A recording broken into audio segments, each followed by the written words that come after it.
l'hôpital. Un peu plus d'un mois après cette spectaculaire cyberattaque au centre hospitalier sud-francilien à Corbeil-Essonnes, les hackers, faute d'avoir été payés, ils avaient réclamé une rançon, ont mis à exécution leurs menaces.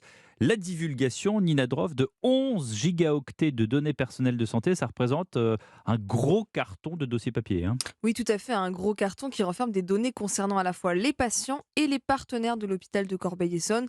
On y trouve notamment des comptes rendus d'examen, des dossiers sur la couverture médicale universelle, mais aussi des données administratives comme des numéros de sécurité sociale et des fiches de patients, des données très sensibles, comme le rappelle Nicolas Arpagian, expert en analyse de la supermenace. Ce sont des données qui vont être de qualité, ça va être bien les vrais noms, identité, numéro de sécurité sociale, les références bancaires.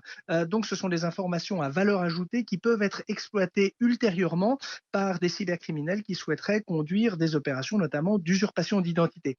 Heureusement, les données ne sont pour l'heure pas diffusées à grande échelle, accessibles seulement aux initiés du piratage. Mais les autorités appellent les usagers concernés à la plus grande prudence en changeant tous les mots de passe qui peuvent l'être, en vérifiant tous les comptes associés à leur sécurité sociale et en faisant très attention aux appels et courriels suspects qu'ils pourraient recevoir. Malgré cette première suite, pas de question pour l'hôpital de payer la rançon d'1 million d'euros demandée par les hackers, puisque tout simplement la loi l'interdit. On ne paye pas une rançon. Déjà, ce ne sont pas des sommes qui sont financièrement accessibles à l'établissement. Deuxièmement, pour éviter de valoriser ce principe d'extorsion et donc rendre profitable ce mode opératoire des attaquants.